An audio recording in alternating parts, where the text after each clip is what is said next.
कर तुम अभिमान, झूठी है तेरी शान रे बंदे। ये सब झूठा है, ये कुछ भी साथ नहीं जाता। जिस शरीर को इतना सजाया है, इतना श्रृंगार किया है, इसके पल पल की रक्षा किया हमने, और यही नहीं साथ जाएगा तो और क्या जाएगा? हैं? जब तक जीवित हैं तब तक सब कुछ दिखाई देगा, और जब मृत्यु हो जाता, जब तक जीवित है सब घर हमारा है। मतलब अपनी सत्ता नहीं जाने देना चाहते, सब हमारे अंडर में रहे। बेटा हमारी बात माने, हैं? बहू भी हमारी बात माने, सारा परिवार हमारे अंडर में रहे। रहता है नहीं रहता? अच्छा, सबको अपनी पूछ की चिंता रहती है कि हमसे नहीं पूछा, होती है। हमसे तो पूछा ही नहीं, मुझे क्या करना है?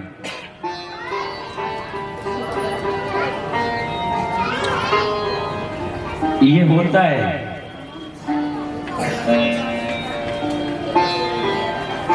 शायद यही कारण है कि जब हनुमान जी जब लंका में गए,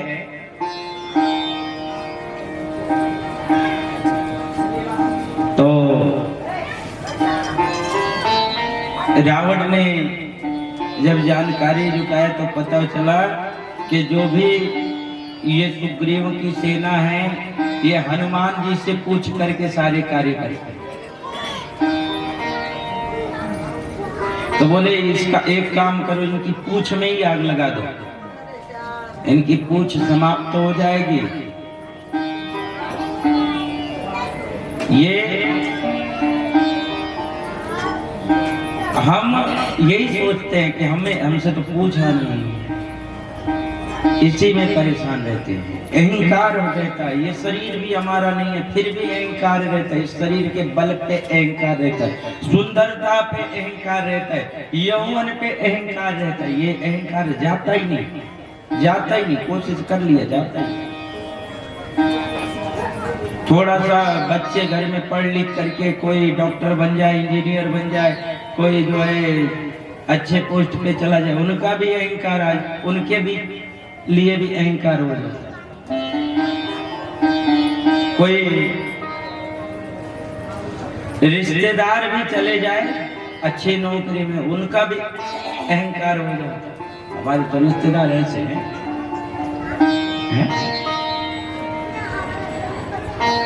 पड़ोसियों के लिए भी अहंकार हो जाता है।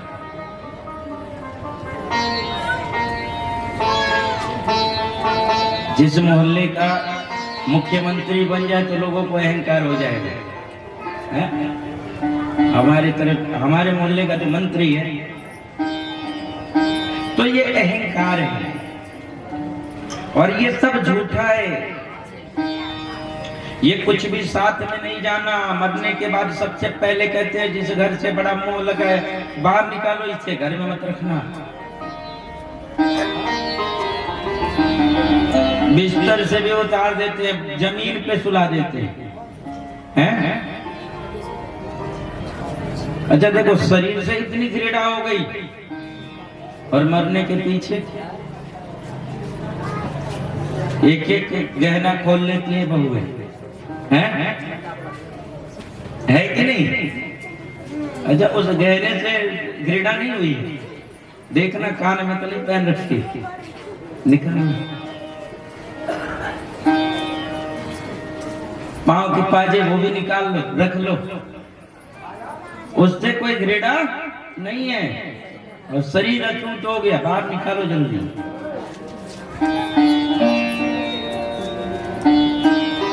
मत कर तो अभिमान रे बंदे, अब मत कर तो अभिमान, झूठे है तेरी शान रे बंदे, मत कर तू ये सांप झूठा है, लेकिन फिर भी ये जाता नहीं हमारे मन से।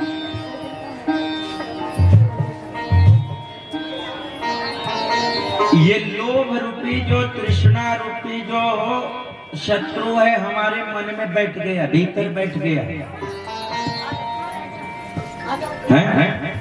बैठ गया है कि नहीं बैठा है? हमें चाहिए कुछ नहीं है तो पैदल चलते हैं, बड़े अच्छे थे, स्वस्थ थे, पैदल चलते हैं। भगवान पैदल चलता हूँ, पाँव में जूते नहीं है, जूते मिल गए। गाड़ी नहीं है, गाड़ी आ गई, 2 पहिया आ गई। बाबा के मंदिर में गए, अरदास लगाया, 4 पहिया भी आ गया है। अच्छा देखो, ये आ तो गई, इसका भोग मिलेगा कि नहीं मिलेगा, इसका लाभ मिलेगा कि नहीं मिलेगा, ये पता नहीं है। 4 पहिया आ गई, लेकिन साथ में बीमारी लेके आ गया। घर में खाने के लिए अन्न नहीं है, एक टाइम का ही भोजन मिल पाता है। बाबा से प्रार्थना किया, दोनों टाइम का वो छोड़ो, बढ़िया बढ़िया पुआ पकवान बन के तैयार हो जाते, 56 भोग बन जाते हैं। एक एक समय पे 5-5, 6-6 तरह की सब्जी बन जाती है, सब कुछ हो जाता, बढ़िया व्यवस्था बन गया। और ये सब जब भोजन बढ़िया बढ़िया बनने लगा, व्यंजन बनने लगा, तो रोग लेके आ गया है घर में। डॉक्टर के पास गए तो कहता है खाना मत, ये जो भी बढ़िया मिठाइयाँ हैं इसको तो हाथ में मत लगाना, तुम्हें डायबिटीज हो गया है, शुगर हो गया, मत खाना। क्या खाना है? सूखी रोटी, उसमें भी घी नहीं लगने देना है। समय तो वहीं पे आ गया, पहले भी साग रोटी मिलता, आज भी साग रोटी मिलता। फिर ये झूठा ही तो है? ये झूठा ही है।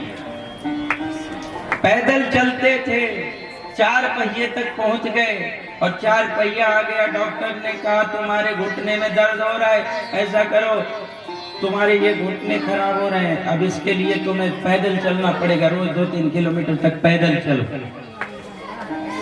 पहले भी पैदल चलते थे, आज भी पैदल आ गए, वो गाड़ी किस काम की है? इसलिए भगवान से मांगना है तो मांगो कि भगवान जितना दो उसका हम उपयोग कर सके,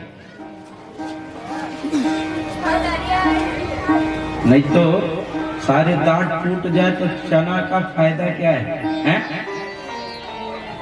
इसलिए भगवान दो तो कब तक दे दो कि जब हम उसका उपयोग कर सके। हम जब तक उपयोग नहीं करेंगे इसका कोई लाभ ही नहीं। कहते हैं बड़ा ही सुंदर अद्भुत जो भगवान शिव हैं, अक्षय पुंडरीकाक्ष, अनादि है वो, अनंत है वो, अखंड है वो भगवान शिव। भगवान शिव अनंत है, अखंड है, अनादि है। संसार को ताने की चेतना आई। एक दिन की बात, विष्णु भगवान के मन में अपनी सैया पर जो है कहाँ रहते हैं, शेषनाग की सैया पर रहते, क्षीर सागर है। तदा तो नारायणं देवं शुक्लवर्णः चतुर्भुजं शुक्लवर्ण चारुभुजा शंख चक्र गदाम पद्म वनमाला विभूषितम्। वनमाला आज धारण किए हुए हैं कौन? भगवान नारायण।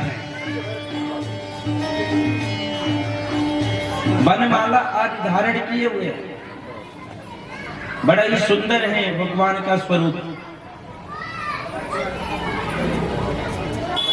ब्रह्मा जी से देखा नहीं गया। ब्रह्मा जी आए और भगवान विष्णु के पास पहुंचे और बोले कि बताओ पुत्र क्या समाचार है। भगवान विष्णु ने कहा मेरे ही नाभि कमल से जो है जन्म लिया, मेरे नाभि से ही कमल उत्पन्न हुआ, उस पर तुम्हारा जन्म हुआ और आज आ करके कहते हो बताओ पुत्र क्या हाल है, हैं? कैसे हो? पुत्र कहते हो मुझे। ब्रह्मा जी ने कहा सारे संसार का मैं पितामह हूं, और तुम बार बार जन्म ले लेते हो, मैं कभी जन्म नहीं लेते। इस नाते मैं तुम्हारा पितामह हूं, मैं बड़ा। अब यही दोनों के बीच में लड़ाई छिड़ गई। देखो ये बढ़े वाली बीमारी सबको है, घर में भी है और बाहर भी है, और हमारे ही पास नहीं, देवताओं के पास भी है। ब्रह्मा विष्णु में जो है घनघोर युद्ध होने लगा। बोले जो युद्ध में जीत जाएगा वही बड़ा होगा। बड़े बड़े अस्त्र शस्त्र चलने लगे। इधर से भगवान नारायण अपने नारायण अस्त्र निकाल रहे हैं, ब्रह्मा जी ब्रह्मास्त्र निकाल रहे हैं। अब तरह तरह के अस्त्र चल रहे हैं, भयंकर अस्त्र निकल रहे हैं। भगवान विष्णु ने पाशुपति अस्त्र निकाल लिया, ब्रह्मा जी ने रुद्रास्त्र निकाल लिया। अब जो है भगवान शिव ने देखा इतने बड़े बड़े अस्त्र चलेंगे तो ये पृथ्वी का, इस संसार का सर्वनाश हो जाएगा। भगवान शिव जो है एक अग्नि के दिव्य जो है ज्वलंत अग्नि का स्तंभ जो है बन के खड़े हो गए दोनों के बीच में। अब जब ये दोनों के बीच में खड़े हो गए तो उनका भी अस्त्र शांत हो गया, और उनका भगवान विष्णु का भी और ब्रह्मा जी का भी, दोनों जने का अस्त्र शांत हो गया। और उस स्तंभ से जो है भगवान ने आकाशवाणी किया है कि तुम दोनों में कोई बड़े नहीं थे, और ये युद्ध नहीं है निराकर। युद्ध से तो केवल हानि होती है। युद्ध से हानि होती है कि नहीं? जो बात ऐसे शांति से बन जाती है वो युद्ध से बनेगा। आपस में लड़ाई कर लो, कोई फायदा नहीं। लोग लड़ जाते हैं, लड़ते हैं, लोग लड़ते रहते हैं आपस में, लड़ते हैं कि नहीं? अच्छा लड़ाई करने से कुछ मिल जाता? जो सामने रहता उसी में से बंटवारा होता है। लड़ने से तो केवल नुकसान होता है। भगवान शिव ने जो है कहा ये युद्ध करना तुम्हारा समाधान नहीं है। अगर तुम में ये लड़ाई है कि मैं बड़ा हूं, तो जो इस स्तंभ का और छोर पता लगा देगा वही बड़ा है। ये कहां से शुरू हुआ है, कहां समाप्त हुआ है, आदि अंत अगर बता दिया तो वही जो है।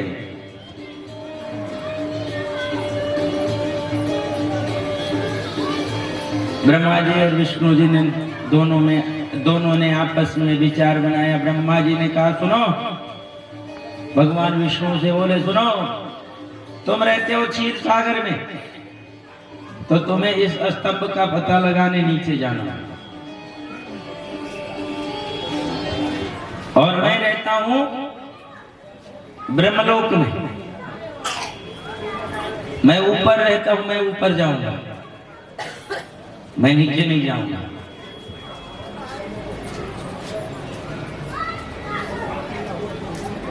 अब जो है भगवान नारायण जो है नीचे सूकर का वेश पकड़ करके, स्वरूप पकड़ के नीचे पाताल की तरफ बढ़ने लगे, और ब्रह्मा जी जो है ऊपर की तरफ बढ़ने लगे। चलते चले जाएं, चलते चले जाएं, चलते चले जाएं। इस स्तंभ का तो कोई आता पता ही नहीं है। भोले बाबा का कोई आदि अंत है ही नहीं, कोई आदि अंत नहीं मिला। परेशान हो गए। ब्रह्मा जी ने कहा इससे तो बात बनेगा नहीं। मन में जो है भय बन गया।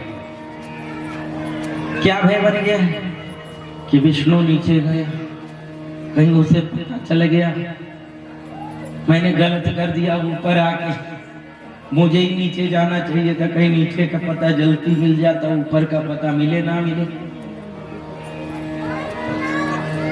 अब जो है ब्रह्मा जी के मन में भय बना हुआ, इतने में ये केतकी का पुष्प दिख गया।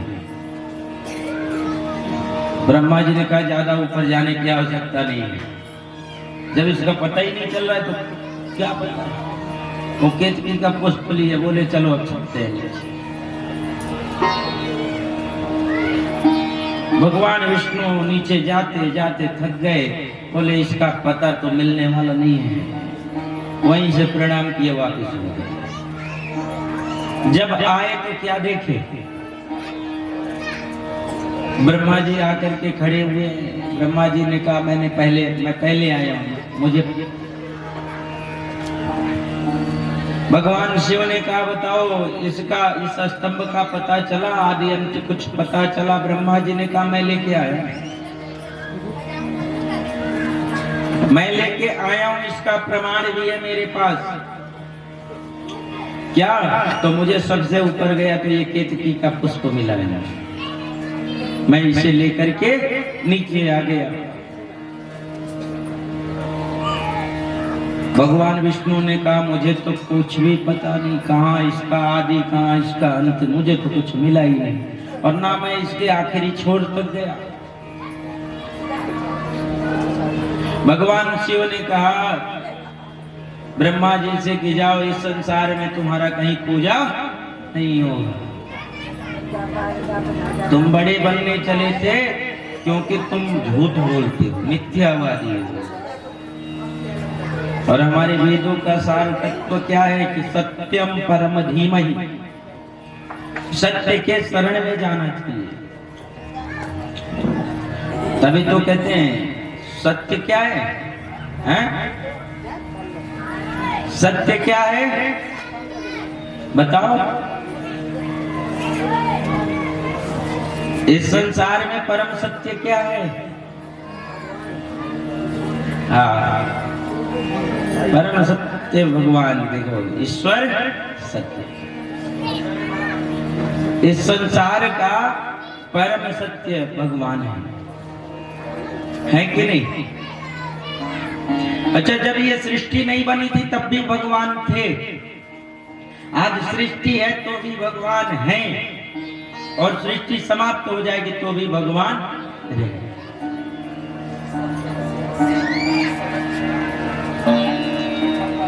ये सृष्टि में जो तरह तरह के रूप देखने के लिए मिल रहे हैं, पशु पक्षी पेड़ पौधा मनुष्य जीव जंतु,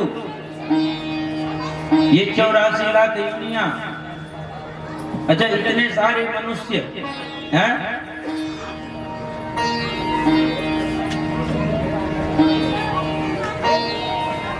लगभग 17 अरब जो है इस पृथ्वी पर मनुष्यों की संख्या है आज के समय, लेकिन एक दूसरे का चेहरा नहीं मिलता है? ये भगवान का ही बनाया हुआ है। एक मूर्तिकार 5-10 मूर्तियां बना दे तो एक जैसी हो जाएगी, उनमें 2-4 एक जैसी मिलेंगी, लेकिन ये कैसा सृजन करने वाला है कि चेहरे में ही सबके अंतर बना दिए। कैसा ये सृजन करने वाला है। आज जो है भगवान अनादि है, अनंत है, सत्य जो है भगवान है, और कोई भगवान और कोई नहीं। अब भगवान आज भी है, कहा गया है कि चराचर जगत में हर जीव के अंदर भगवान का अंश है कि नहीं? सब में भगवान का अंश है, पशु पक्षी पेड़ पौधा मनुष्य। भगवान ने कहा ये स्पर्धा मत रखो, एक दूसरे से प्रेम बना करके रखो। बहुत लंबा जीवन नहीं है ये, है? जीवन बहुत छोटा है, बड़ा नहीं है ये, इसलिए आपस में प्रेम बना करके रखो। भगवान सर्वत्र विराजमान है। सबसे प्रथम रूप के भगवान हमारे माता पिता हैं। जिन घर में बड़े बूढ़े की सेवा नहीं होती, अगर किसी से पूछना है तो माँ बाप से पूछ करके काम करो।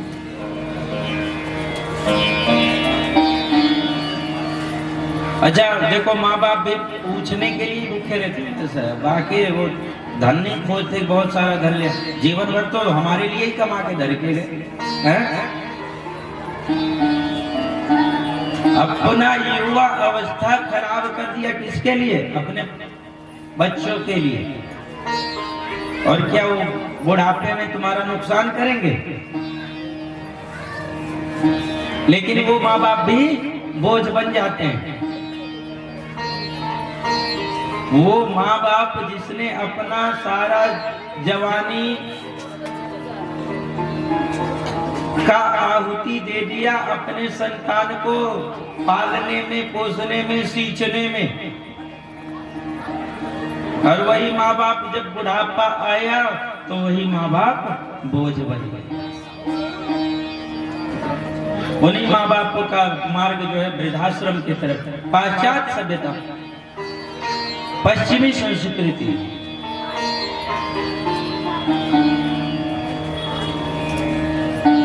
अगर कोई भी पूजनीय है तो सबसे पहले हमारे माता और पिता हैं। जिस घर में माता और पिता की सेवा होती है, जिस घर में माता पिता का देखभाल होता है और सबसे पहले माता पिता का पूजन होता है, उस घर में भगवान स्वतः ही उस माता पिता के स्वरूप में विराजमान होते हैं।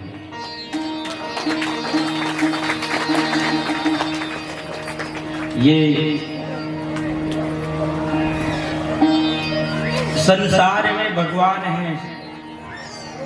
जब कुछ भी नहीं था भगवान थे, है तो भी भगवान है। संसार समाप्त हो जाएगा तब भी भगवान है। मिट्टी की मूर्ति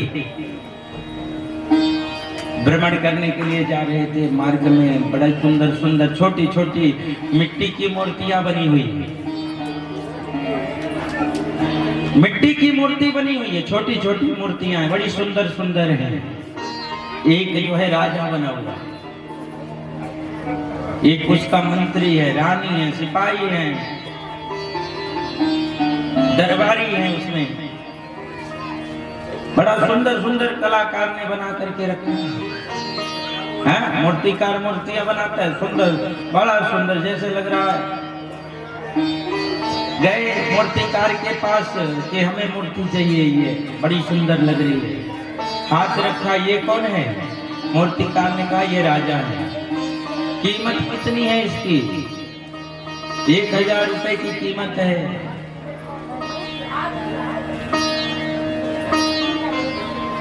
ये रानी है, 800 रुपए की कीमत है। 100 रुपए सिपाहियों की कीमत है। दरबारियों की 500 रुपए की कीमत है। तरह तरह के दरबारी बने हुए, बड़ी सुंदर सुंदर मूर्तियां हैं। ले आए खरीद करके, ले आकर मंदिर में सजा दिया। घर में ड्राइंग रूम में ले आया, अलमारी में सुंदर सा सजा दिया। अब कोई भी आता तो कहता ये राजा बड़ा ही सुंदर लग रहा है। तो कोई कहता राजा तो सुंदर लग रहा है, ये रानी जो बनी है ये भी बहुत सुंदर है। अच्छा, ये मूर्तियां किसकी हैं? मिट्टी की। लेकिन लोग उसको, एक ही मिट्टी की बनी है, लेकिन लोग उसको क्या कहते हैं? राजा है ये रानी है। कोई आता तो कहता सिपाही तो ऐसा खड़ा है जैसे बंदूक लेके बॉर्डर पे लड़ने के लिए जा रहा है। कोई उनको मिट्टी नहीं कहते, सब क्या कह रहे हैं? राजा है, सिपाही है, रानी है, दरबारी है। ये तो कोई उनको जो है मिट्टी नहीं कहता। अच्छा, एक दिन गुस्सा आ गया और उन सब मूर्तियों को उठाए और उन्हीं पे निकाल दिया, खलबट्टे में रखा और सबको कूट के बराबर कर दिया। अब बताओ ये क्या बच गया उसमें? क्या बच गया? मिट्टी। और मूर्ति बनने से पहले क्या थे वो? मूर्ति बनने से पहले भी मिट्टी और बाद में भी बचे मिट्टी। तो ये बीच में जो नाम था ये क्या था? राजा, मंत्री, सिपाही, रानी, ये तो सब झूठा ही था। हैं? वास्तविकता तो उनकी मिट्टी ही है कि नहीं? सुनार सोने के ज्वेलरी बना देता है, बड़ा सुंदर सुंदर ज्वेलरी गढ़ के बना देता है, हाथ का कंगन बना दिया, नाक की नथनिया बना दिया, कानों के जो है कुंडल बना दिया। अब कोई उसको सोना नहीं कहता, सब कहते कुंडल है ये नथनिया है। और एक दिन उसी सुनार के पास ले गए और उसको वापिस किया, पैसे ले आए, सुनार सबको उठाए एक साथ जो है गला करके क्या बना दिया? सोना। पहले भी सोना था, बाद में भी सोना है। ये तरह तरह के नाम और डिजाइन तो ये तो झूठे थे, हैं? इसलिए संसार से पहले भी भगवान थे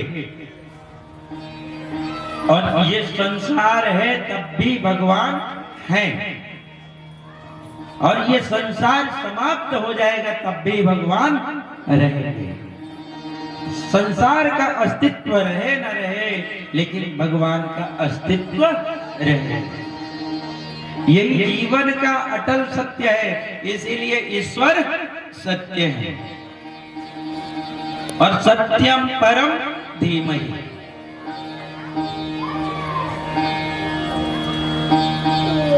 ये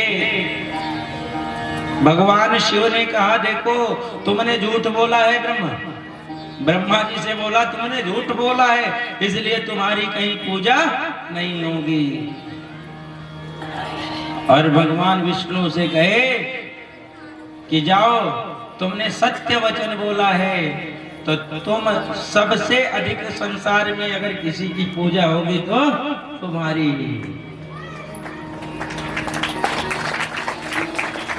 ये सत्य सत्य धारण करने का ये प्रतिबंध है। हम थोड़े से में घबरा जाते हैं, फिर मार्ग बदल लेते हैं, अपना झूठ का मार्ग पकड़ लेते हैं। थोड़ी सी परेशानी आती है, झूठ का मार्ग पकड़ लिया, गलत मार्ग पकड़ लिया, अपनी वृत्ति बदल दी, अधर्म करने लग गए। थोड़ा सा धन आ गया, अहंकार करने लग गए। थोड़ा सा बल आ गया, अहंकार करने लग गए। पड़ोसी का थोड़ा सा धन बढ़ गया तो ईर्ष्या करने लग गए। पड़ोसी के 2 बेटा अगर सरकारी नौकरी में लग गए तो ईर्ष्या हो गई। ये ईर्ष्या करने लग गए। दूसरे का थोड़ा सा धन देखा नहीं कि लोभ करने लग गए। ये इन्हीं से दूर रहना। ये जीवन जो है, ये जीवन को अगर सार्थक बनाना है और प्रभु के चरणों में लगाना है तो सत्य का मार्ग चुनना। सत्य के मार्ग पे चलेंगे, धर्म के मार्ग पे चलेंगे। धर्म के मार्ग पे कठिनाइयां बहुत आती हैं कि नहीं? हैं? बहुत कठिनाइयां आती हैं। स्वयं भगवान ने जन्म लेकर के बताया है। स्वयं भगवान ने जन्म लेकर जीवन जी करके हमें जीवन के मार्ग पे चलने के लिए बताया। जिस भगवान राम का राज तिलक हो रहा है, प्रातः काल राज तिलक है और रात्रि में वनवास हो जाता है, और हर्षपूर्वक स्वीकार करते हैं। वो भगवान प्रातः होने से पहले ही रात्रि में ही वन निकल जाते हैं और अवध का साम्राज्य छोड़ देते हैं। एक पल की भी देरी नहीं लगाते, नंगे पांव एक सन्यासी का वेश धारण करते। और आज हमारे साथ हमारा भाई थोड़ा सा ज्यादा ले लिया तो हम उसके लिए मर मिट जाते हैं।